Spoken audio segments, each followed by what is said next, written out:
Hello friends, আমি ফিরে এসেছি বেড ফ্রেন্ড সিরিজের এপিসোড 1-এর পার্ট 2-র এক্সপ্লেনেশন নিয়ে। So let's begin. পার্ট 2-এর শুরুতে দেখি ওয়া খুব ড্রাঙ্ক অবস্থায় কিংয়ের উপরে ঘুমিয়ে পড়ে আর কিংও তাকে জড়িয়ে শুয়ে থাকে। এবার কিংকে ওয়াকে ধরে নিয়ে সিঁড়ি থেকে নামতে দেখানো হয়। ওয়া খুবই ড্রাঙ্ক থাকে। কিং তাকে সাবধানে চলতে বলে, না হলে সে স্লিপ খেয়ে পড়ে যাবে। ওয়া সেখানে উইন্ডোর সামনে দাঁড়িয়ে পড়ে। ওয়া কোঅপারেট করছে না দেখে কিং তাকে পিঠের উপরে উঠিয়ে নেয়। দেন সে গাড়ির মধ্যে ওয়াকে বসিয়ে তার সিট বেল্ট লাগিয়ে দেয় ও তার মাথাকে সোজা করে। এই কারণে তাদের ফেস খুব কাছাকাছি চলে আসে, তাই ওয়া কিংকে তার কাছে টেনে নেয় ও নিজের চোখ বন্ধ করে নেয়। কিং সারপ্রাইজড হয়ে যায়। ওয়াকে দেখে মনে হয় সে কিস চাইছে। কিং নিজেকে অনেক কষ্টে কন্ট্রোল করে নেয়। এবার দেখানো হয় কিং ওয়াকে রুমে এনে বেডে শুইয়ে দেয় আর সে ওয়ার মাথার পাশে বসে পড়ে। সে তার মাথায় হাত বোলাতে লাগে। ওয়া চোখ খুলে কিংয়ের দিকে তাকায়। কিং খুব মিষ্টিভাবে বলে, ঘুমিয়ে পড়ো। কিন্তু ওয়া কিংয়ের নেকে হাত দিয়ে বলে, কিং কোথায় যাচ্ছে? কিং বলে ওয়া এখন খুব ড্রাঙ্ক, তাই তাকে ঘুমিয়ে পড়তে বলে। ওয়া খুব কিউটভাবে বলে, না, আমি একা থাকতে চাই না, আজ রাত আমার সাথে থাকো প্লিজ। কিং ওয়াকে জিজ্ঞাসা করে, ওয়া কি শিওর যে সে এটাই চায়?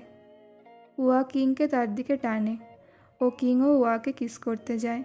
দেন তারা কিস করে। কিং লাফিয়ে ওয়ার উপরে জাম্প করে ও ওয়াকে টেনে বসিয়ে দেয়। তারপর তারা তাদের ইন্টেন্স রোম্যান্স শুরু করে। গাইস, এই সিন খুবই হট ছিল। তাদের মধ্যে দারুণ কেমিস্ট্রি।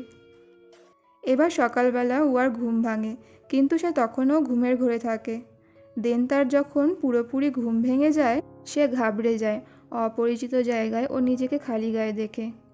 দেন সে দেখে তার পাশে কিং শুয়ে আছে। ওয়া খুব নার্ভাস হয়ে যায় ও কাল রাতে সব সিনগুলো তার মনে পড়তে লাগে, যেখানে সেও কিং একসাথে ইন্টিমেট মোমেন্ট শেয়ার করেছিল। এইসব মনে পড়ার পর সে জলদি জলদি ড্রেস পরে নেয় ও সেখান থেকে চলে যায়। এবার যখন কিংয়ের ঘুম ভাঙে, সে হাতড়ে হাতড়ে দেখে পাশে ওয়া শুয়ে আছে কিনা।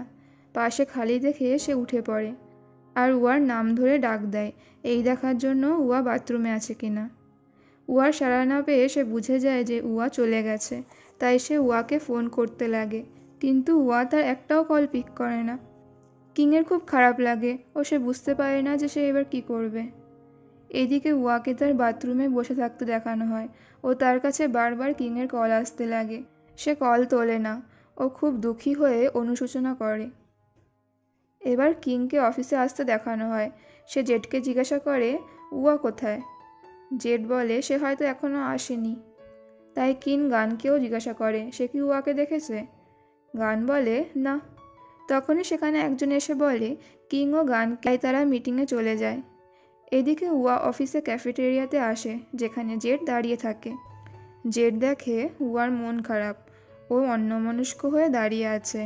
জেড তাকে জিজ্ঞাসা করে সে কি ঠিক আছে, আর তার চোখ মুখ সব ফ্যাকাশে হয়ে গেছে। ওয়া বলে তার ভালো করে ঘুম হয়নি তাই। জেড বলে ওয়া লেট করে এলো বলে তাই সে ভাবছিল আজ সে আসবে না। তখনই জেডের অর্ডার করা কফি রেডি হয়ে যায়। ওয়া জেডকে হেল্প করে কফি দুটো নিয়ে নেয়। জেড জিজ্ঞাসা করে ওয়া কি এখন তার সাথে অফিসে যাবে। ওয়া বলে হ্যাঁ। জেড বলে কিংয়ের মিটিং হয়তো শেষ হয়ে গেছে, তাই তার কফি লাগতে পারে। এই শুনে ওয়া চুপ করে সেখানে দাঁড়িয়ে পড়ে। জেড তাকে ডাকলে ওয়া তাকে প্রথমে যেতে বলে, কাউকে ফোন করার এক্সকিউজ দিয়ে বলে সে পরে যাচ্ছে। জেড ওকে বলে চলে যায় ও ওয়া স্যাড হয়ে বসে পড়ে। তখনই তার কাছে তার মমের মেসেজ আসে যে সে কি টাকা পাঠিয়েছে ওনার জন্য। কিংয়ের মেসেজ আসে, সে জিজ্ঞাসা করে ওয়া কোথায়, তাদেরকে একসাথে কথা বলার প্রয়োজন আছে। ওয়া কারোর রিপ্লাই না দিয়ে ফোন রেখে চুপচাপ বসে থাকে। অন্যদিকে কিং সব জায়গায় ওয়াকে খুঁজে বেড়ায়। সে ওয়ার ব্যাপারে জেডকে জিজ্ঞাসা করে।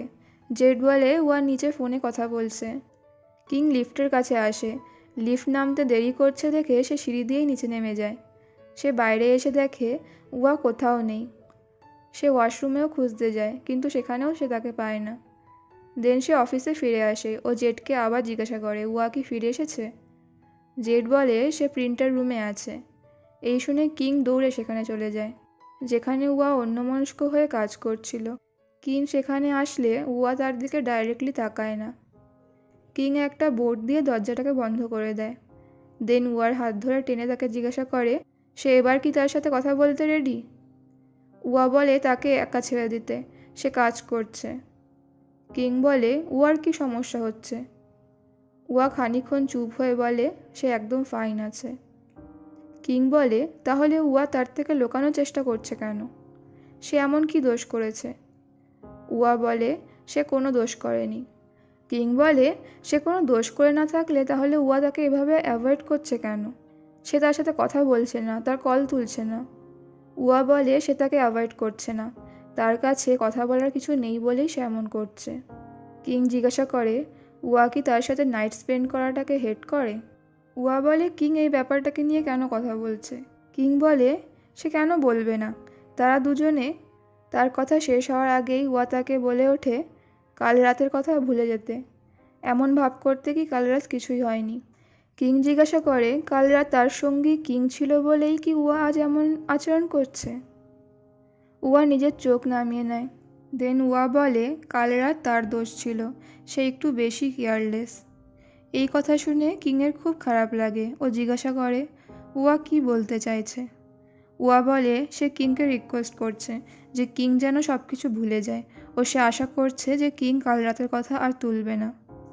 এই বলে উয়া সেখান থেকে চলে যায়। কিং বুঝতে পারে না যে উয়া এমন ব্যবহার কেন করছে, সে কেন তাদের স্পেন্ড করার টাইমকে ভুলে যেতে চাইছে। সে খুব কষ্ট পায়, ও উয়ার দিকে স্যাড হয়ে তাকিয়ে থাকে। কিংকে দেখেই বোঝা যায় যে এটাকে সে ওয়ান নাইট স্ট্যান্ড বানাতে চায় না। তাদের মধ্যে যা হয়েছে তার রেসপন্সিবিলিটি সে নিতে চায়। ও উয়ার সাথে আরও গভীর সম্পর্ক বানাতে চায়। শুরু থেকেই আমরা পরিষ্কারভাবে উয়ার প্রতি তার ব্যবহার দেখে বুঝতে পারি যে সে উয়াকে লাইক করে। এবার উয়াকে ড্রাইভ করে বাড়ি যেতে দেখানো হয়। সে ভাবতে লাগে জেডের বলা কথাগুলো, যেসব ভাবতে ভাবতে সে কাউকে প্রায় ধাক্কা মারতে যায়, কিন্তু সঠিক সময়ে গাড়ি থামিয়ে নেয়। লোকটি তাকে সাবধানে গাড়ি চালাতে বলে। উয়া ওনাকে হাত জোর করে সরি বলে। লোকটি ওকে বলে চলে যান। উয়া খুবই নার্ভাস হয়ে বসে থাকে। দেন সে দেখে তার গাড়ির টায়ার পাংচার হয়ে গেছে। তাই দেখে সে খুব ইরিটেড হয়ে যায়। ও কাউকে কল করে। আর এখানেই এপিসোডও এন্ড হয়ে যায়। নেক্সট এপিসোড রিলিজ হবে পরের সপ্তাহে, তাই আবার দেখা হবে নেক্সট সানডেতে। পরের পর্বে দেখানো হবে উয়া মিট আছে এটা জানতে পেরে। ও সেখানে তার সাথে কিংও থাকে। কিংকে দেখে উয়ার মা খারাপ কথা বলে, আর উয়া ও কিংকে তাদের রিলেশনশিপ নিয়ে কথা বলতে দেখানো হয়। ভিডিওটি ভালো লেগে থাকলে লাইক ও কমেন্ট করো, আর জলদি জলদি সাবস্ক্রাইব করে নাও, না হলে পরের এপিসোডগুলো মিস করে ফেলবে। আবার দেখা হবে নেক্সট এপিসোডে। ততক্ষণের জন্য বাই অ্যান্ড টেক কেয়ার।